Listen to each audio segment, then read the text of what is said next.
Hey, hello guys, welcome back to our channel Study In and my name is Pranshu.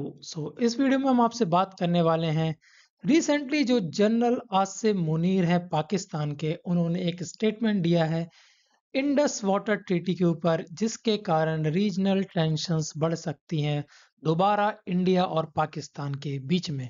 चलिए दोस्तों, general Asim Munir का एक address कर रहे थे एक इवेंट में एजुकेशनल प्रोफेशनल्स को इन इस्लामाबाद।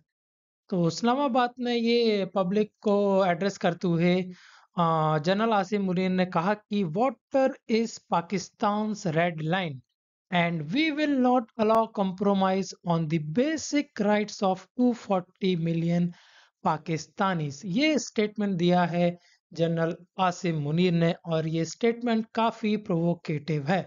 आपको बता दें कि जो पहलगाम अटैक हुआ था रिसेंटली कश्मीर में, जिसके कारण अ, हमारे 25 प्लस वन एक फॉरेन नेशनल मारे गए थे एक दर्दनाक टेररिस्ट अटैक में।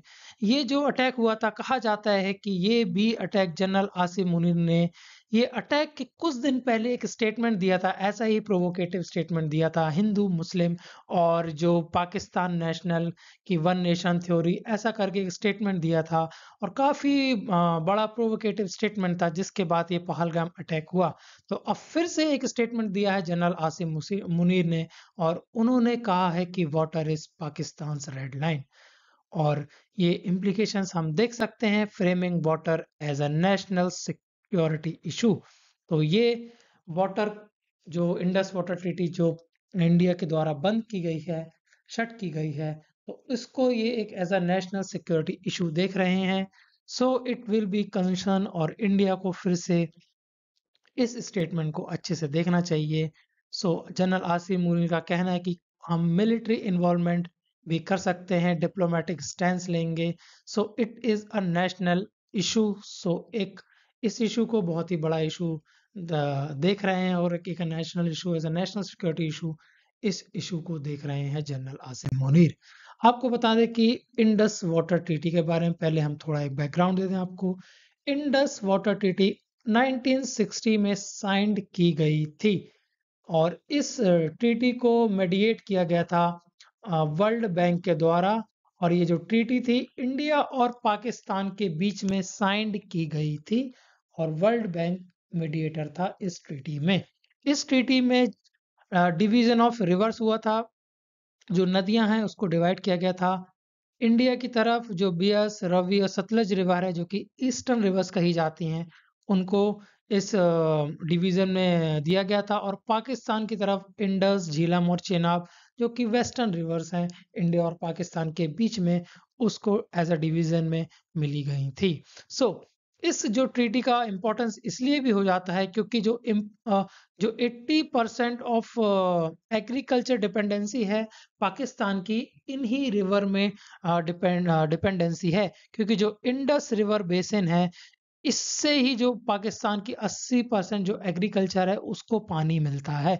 अगर यह पानी इंडिया पूरी तरह बंद कर दे तो पाकिस्तान भुखमरी से भी मर सकता है। तो इतना इम्पोर्टेंस है इस इंडस वाटर ट्रीटी का, तभी जो जनरल आसिम मुनीर है इतनी तरीके से देख रहे हैं। तो इस टेंशन का जो कंटेक्स्ट है आपको पता ही होगा, जो दर्दनाक पहलगाम अटैक हुआ था अप्रैल 22 2025 में, जिसके कारण 25 tourist plus one foreign tourist मारा गया था।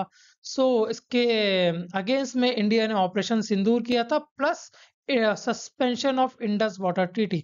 ऑपरेशन सिंदूर से पहले इंडिया ने इंडस वाटर ट्रीटी को सस्पेंड कर दिया था, जो कि एक बहुत बड़ा एक इंडिया का रिएक्शन था। आम पब्लिक, आम जनता को उतना बड़ा रिएक्शन दिख नहीं रहा था। आम पब्लिक, जो आम जनता है, उनको मिलिट्री एक्शन देखना था, बट ये जो इंडस वाटर ट्रीटी जो सस्पेंड की गई थी इंडिया के द्वारा, ये काफी बड़ा एक ना रिएक्शन था और काफी बड़ा एक एक्शन था इंडिया की तरफ से, जो कि ऑपरेशन सिंदूर से ही मैं बोल सकता हूँ काफी बड़ा एक्शन था। ठीक है दोस्तों, तो ये एक कंटेक्स्ट था। फिर इसके अगेंस्ट में जनरल आसिम मुनी ने अभी रिसेंटली अपना एक स्टेटमेंट दिया और उनका कहना है कि ये जो इंडस वाटर ट्रीटी है बहुत ही मैटर करती है। जो 40 मिलियन पॉपुलेशन ऑफ पाकिस्तान है उसके लिए। और पाकिस्तान की जो 90% पाकिस्तान का जो वाटर आता है कहाँ से आता है? इंडस बेसिन से आता है। सो वाटर डिपेंडेंसी 90% है पाकिस्तान की। सो दोस्तों, जो पंजाब और सिंध का जो प्रोविंस है पाकिस्तान का, जो पंजाब और सिंध का जो एरिया है, ये जो पूरा एरिया यहाँ जो एग्रीकल्चर रिलायंस एरिया है, काफ़ी ज़्यादा खेती होती है यहाँ पे। अगर ये इंडस बेसिन का पानी अगर बंद कर दिया गया, ये देखिए इंडस रिवर है और झीलम चिनाब सतलज रिवर है। ये ब्लू कलर की जो आप लाइन देखिए, यहीं से ही जो पूरा ये अपस्ट्रीम एरिया है, जो कि ऊपर साइड वाला एरिया जहाँ से पानी आता है इंडिया से पाकिस्तान में आता है। इस एरिया को अगर ब्लॉक कर दिया गया डैम्स बना के या डाइवर्ट कर दें हम इस एरिया का जो पानी है, इस बेसिन का पानी, तो जो पाकिस्तान है ना, मतलब भुखमरी से तो मरेगा ही, क्लाइमेट चेंज भी आ जाएगा वहाँ पे। अगर हमने अपस्ट्रीम एक्टिविटी कुछ भी अपस्ट्रीम में कोई भी चेंजेस करे या कोई डैम्स या कैनाल्स बना के हमने वाटर को डिवाइड कर दिया या डाइवर्ट कर दिया, तो इससे ना पानी की स्कैरसिटी आ जाएगी पाकिस्तान में, भुखमरी से मरेंगे वहाँ पे लोग। ठीक है? क्योंकि जो वहाँ पे एग्रीकल्चर डिपेंडेंसी जो ज़ोन्स है ना, जो पंजाब सिंध के जो एरिया है, इन्हीं वाटर इंडस बेसिन पे ही डिपेंड करते हैं पाकिस्तान की जो एग्रीकल्चर जो एक्टिविटीज़ हैं। इंडियाज़ जस्टिफिकेशन क्या है? इंडस वाटर जो सस्पेंशन किया है, वाटर ट्रीटी क्या है?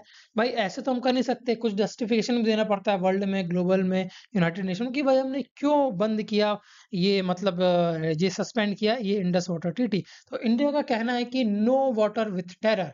आप जब जब तक आतंकवाद बंद नहीं करेंगे तब तक हम यह पानी नहीं देंगे। मतलब इंडिया का ये स्टैंड है इस चीज को लेके। तो इंडिया ने कंडीशंस रखी हैं कि action from Pakistan against cross border terrorism. जो भी क्रॉस बॉर्डर टेररिज्म देखने को मिलता है, उस साइड से जो टेररिस्ट आते हैं, जो पाकिस्तान ने बहुत सारे कैंप्स बना के रखे हैं, वहां से टेररिस्ट आते हैं। जब तक ये क्रॉस बॉर्डर टेररिज्म खत्म नहीं कर देती पाकिस्तान, कोई एक्शन नहीं लेती वहां की गवर्नमेंट या वहां की आर्मी इन टेररिस्ट पर, इन कैंप्स पर, तब तक हम ये जो ट्रीटी है इसको दोबारा चालू नहीं करेंगे। एंड एश्योरेंस देना होगा पाकिस्तान को पीस और ट्रस्ट बिल्डिंग का। पीस का तो हम देख नहीं सकते, पीस की बात तो कर ही नहीं सकते पाकिस्तान पे, क्योंकि भाई वहां की आर्मी ही इस पे चल रही है। अगर इंडिया पाकिस्तान का अगर कॉन्फ्लिक्ट नहीं होगा तो वहाँ की आर्मी का जो खाना-पीना है और जो वहाँ की आर्मी जो सरकार चला रही है पीछे से, वो सरकार चला नहीं पाएगी। तो ये पाकि इंडिया ने एक बोला है कि भाई आपको ये चीज़ें देखनी पड़ेगी और एक ट्रस्ट बिल्डिंग बनाना पड़ेगा। So diplomatic move will be the direct suspension without third party negotiation. ये इंडिया का स्टैंड रहा है। So this will be the India. हम इन सबको देख सकते हैं कि इंडिया सिक्योरिटी पॉलिसी की तरफ भी हम इसको एक एज अ रीज़न देख सकते हैं कि इंडिया ने ये जो ट्रीटी को सस्पेंड किया, क्योंकि इंडिया अपनी सिक्योरिटी को लेके कितना कंसर्न्ड है फ्रॉम दिस टेररिस्ट अटैक, और एक इसको एक स्ट्रेटेजिक रिस्पांस की तरह देख रही है इंडिया, जो हमने एक जिस ट्रीटी को सस्पेंड किया है। इससे एक इंटरनेशनल रिएक्शन भी देखने को मिल सकता है और एक रीजनल इंस्टेबिलिटी भी देखने को मिल सकती है। सो इंटरनेशनल रिस्पेक्ट और लीगल एस्पेक्ट्स भी देख सकते हैं, क्योंकि भाई एक जो ना India cannot be unilateral revoked unless war और बीच अकर्स। सो एक इंटरनेशनल ये इंडिया को जस्टिफिकेशन देना पड़ेगा कि भाई जब तक कोई एक जंग नहीं हो जाती तब तक ये एक मतलब एक यूनिलेटरी इंडिया ऐसा सस्पेंड नहीं कर सकती। बट इंडिया ने एक टेम्परेरी सस्पेंशन लगाया हुआ है। सो इसका एक लॉन्ग टर्म हम एक फ्यूचर एक लीगल डिबेट्स और लीगल एस्पेक्ट्स भी देखने पड़ेंगे इंडिया को, और एक पोटेंशियल कॉन्सिक्वेंसेस भी देखने को पड़ सकते हैं, क्योंकि for Pakistan water shortage crisis आ जाएगा और एक डोमेस्टिक अनरेस्ट आ जाएगा उनकी कंट्री में इसके कारण, और एक ग्लोबल इंडिया के ग्लोबल इमेज भी बन जाएगी एज अ एग्रेसर, और एक नीड फॉर सस्टेनेबल ऑल्टरनेटिव्स भी हमें देखने पड़ेंगे इस चीज़ में।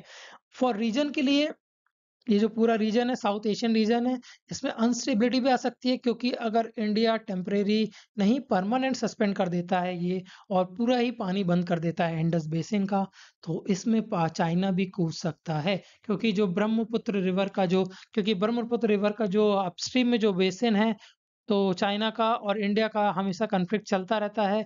जब से गलवान इंसिडेंट हुआ है उसके बाद से भी काफ़ी ज़्यादा ये इश्यूज बढ़ गए हैं वाटर वॉर को लेके। सो चाइना भी अपना जो ब्रह्मपुत्र का है उसमें भी कोई एक्शंस ले सकता है, डैम्स बना सकता है या वाटर को रोक सकता है। ये है चाइना और ये है ब्रह्मपुत्र रिवर जो कि इंडिया के अरुणाचल प्रदेश से फिर नॉर्थ ईस्ट के रीजन जो असम रीजन है वहाँ से फिर बांग्लादेश के रीजन से बहते हुए फिर जाती है बे ऑफ बंगाल में। ये जो रिवर है ब्रह्मपुत्र रिवर इसका जो अपस्ट्रीम एरिया है चाइना में पड़ता है, बट जो अरुणाचल प्रदेश है इसमें काफ़ी ज़्यादा इस एरिया का जो वाटर स्टोरेज है, तभी चाइना अरुणाचल प्रदेश को अपने अंडर लेने की सोचता है हमेशा। बट एक ये भी एक चाइना की तरफ से एक्शन देखा जा सकता है अगर इंडिया परमानेंटली पाकिस्तान का पानी बंद कर देगी इंडस बेसिन वाला। सो कंक्लूजन क्या देख सकते हैं हम? So new frontier in Indo Pakistan dispute, so water is emerging as the new frontier in Indo Pakistan dispute. So water war जैसे कि मैंने कहा था, urgent need for dialogue and sustainable agreement and encourage viewers to stay informed on global water conflicts, जो कि कहा जा रहा है कि अगला जो वॉर्स होंगे वो पानी के पीछे ही होंगे। सो पीस बिल्डिंग नैरेटिव हमें बनाना चाहिए। सो आपको पता ही हो कि United nation sustainable development goal 6 में क्लीन वाटर और सैनिटेशन में ये डिस्क्राइब किया गया है। सो दोस्तों, यही था इंडिया पाकिस्तान जो वाटर वॉर एक चालू हो गया है इंडस बेसिन को लेके, जिसमें चाइना भी कूद सकता है ब्रह्मपुत्र रिवर को लेके। सो यही था इस वीडियो में, और जनरल आसिम मुनीर का स्टेटमेंट तो मैंने आपको बताया ही, जो कि फ्यूचर कॉन्सिक्वेंसेस उसमें हम देख सकते हैं। सो दोस्तों, stay tune and subscribe our channel study in, and for more geo political news get attached to our channel, and please like, comment and share. Thank you दोस्तों।